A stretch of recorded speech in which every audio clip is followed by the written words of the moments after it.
Jericho Drumm didn't believe in magic or prophecies, but destiny didn't care. Let's get into the video and find out who is Dr. Voodoo.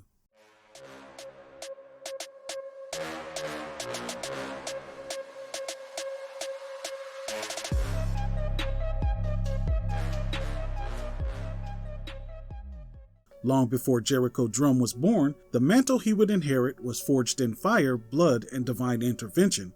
In the 1600s, the Caribbean was a crucible of suffering, but a man named Laurent rose from enslavement to become something mythic.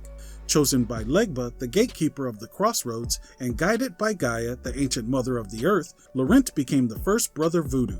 Through a sacred rite, the spirit of his fallen brother Alexander was bound to his soul, creating a protector who existed as both flesh and spirit.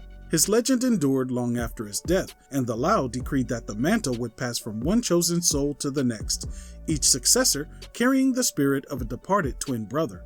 Thus began a lineage of mystic champions summoned whenever the world tipped towards imbalance. Centuries later, Haiti produced another destined bearer, though he spent most of his life running from his destiny. Jericho Drumm grew up surrounded by mysticism, ritual, and the living presence of the Lao. But unlike his twin brother Daniel, Jericho rejected the spiritual path. He sought logic, structure, and science, and left Haiti to earn a doctorate in psychology in the United States. For 12 long years, he built a life far from the shadows of his homeland. Then tragedy called him home. His brother Daniel lay dying, cursed by a Zobop who was possessed by Damballah, a serpent demon spawn of the elder god Set.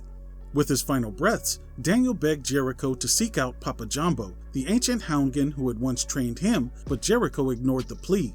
Driven by rage, Jericho confronted the Zobop and was nearly killed. Daniel died, and Jericho was left broken, humbled, and grieving. He undertook the perilous journey through the jungle to find Papa Jambo. When he finally reached the old mystic, Jericho begged him to return and face Damballah, but Papa Jambo refused. What he offered instead was a chance for Jericho to become the hero the people needed. Under the old man's guidance, Jericho learned the ancient rites, the language of the spirits, and the discipline required to wield voodoo white magic. Weeks later, they conducted the final ritual. The Lao summoned Daniel's spirit and bound it to Jericho's soul. Papa Jambo, satisfied that the mantle had found its rightful heir, allowed himself to die, passing the legacy fully to Jericho. Jericho Drumm was reborn as Brother Voodoo, the Lord of the Lao. Brother Voodoo stepped into the world with purpose. His first act was to hunt down the evil that had claimed his brother's life. The false Damballah had called a meeting of a worldwide network of cult leaders called the Sorcerer Supreme. Brother Voodoo crashed their gathering, cutting through the cultists until he finally stood face to face with Damballah himself. During their battle, Brother Voodoo spotted the Wangal hanging from the Zobop's neck and realized it was the key to Damballah commanding his serpent army. Acting quickly, Daniel's spirit possessed a nearby servant and ripped the amulet from Damballah's neck. The moment the Wangal left his possession, he lost control of the serpents. Those same serpents he had once commanded turned on him and devoured their former master. Witnessing Brother Voodoo's power, Bamboo, a servant who had been forced into the cult, swore loyalty to the new lord of the Lao. From there, Jericho's early career became a storm of battles and alliances. He dismantled Baron Zamidi and AIM's zombie army, rescued Lorelee Tate from the cult of the Dark Lord, and freed Papa Jambo's soul after the mystic was resurrected as a zombie. His path crossed with Spider-Man, and they worked together to stop the villain Moondog. He helped Frank Drake in his war against Dracula, and teamed up with Werewolf by Night and the empath Topaz, helping to defeat Dr. Glitterknight. He also fought beside the Thing of the Fantastic Four to stop a plot targeting black leaders, which included Black Panther. As his adventures continued, he encountered numerous heroes and anti-heroes like Blade, Gambit, Moon Knight, Ghost Rider, and many others. But Brother Voodoo's journey wasn't without shadows. His darkest moment came when he fell under the corrupting influence of the Wangal.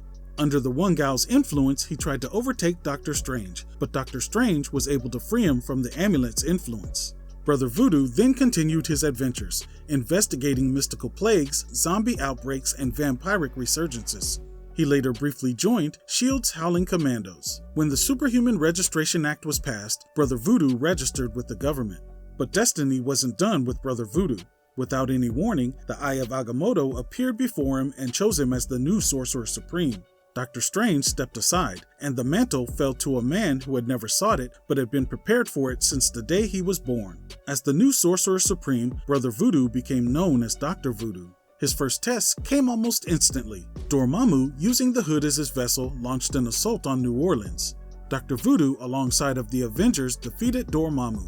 But his greatest challenge still lay ahead. A prophecy warned of a coming mystical catastrophe, and Dr. Voodoo embarked on a cosmic mission to stop it. He sealed ancient evils, trapped Dormammu in a pocket dimension using the barrier crows of Legba, and pushed himself to the edge of exhaustion. Then came the Nightmare War. Nightmare possessed Dr. Voodoo and seized control of an evil army, unleashing psychic chaos on a global scale. Dr. Voodoo was able to break free of Nightmare's hold with Daniel's help. He then enlisted the help of Dr. Doom, who predictably betrayed him. Daniel possessed Dr. Doom long enough for Dr. Voodoo to imprison Nightmare in another realm, ending the war and solidifying Dr. Voodoo as one of the most powerful mystics alive. Later, Agamotto was cast out of Ashanti and stripped of most of his power. The ancient entity turned his fury toward Earth. He sought out the only artifact capable of defeating him, the Eye of Agamotto, now in Dr. Voodoo's possession. He attacked the new Avengers, demanding the Eye, leading to Dr. Voodoo making the ultimate sacrifice to save the world. He used the Eye against its maker, defeating Agamotto, but in the process the Eye exploded and Dr. Voodoo with it. Once again, he had saved the world, but this time he paid the ultimate price. But of course, death wasn't the end for Dr. Voodoo. When the Scarlet Witch fell victim to an inversion spell that twisted her moral axis, she became a living weapon of vengeance. Her target was Dr. Doom, whom she blamed for years of manipulation. Dr. Doom, pushed into a corner with no other alternatives, made a pact with the demigod to resurrect Dr. Voodoo, the only man whose soul-bound brother could possess Wanda long enough to reverse the spell. Daniel Drumm's spirit flowed into the Scarlet Witch, seizing control of her body and forcing her to cooperate in the ritual that restored her moral axis, saving Wanda, Latveria, and the world. Dr. Voodoo then returned to the mystical trenches. He helped Deadpool return Headpool to the zombieverse and joined the Avengers Unity Squad. Dr. Voodoo is a master of voodoo white magic, possessing the powers of soul manipulation, necromancy, elemental control, astral projection, possession, telepathy, telekinesis, illusions, teleportation, and even time manipulation. He's a trained fighter, a licensed psychologist, and a multilingual occult scholar. Currently, Dr. Voodoo is an instructor at Strange Academy, helping to shape the future mystics of the Marvel Universe.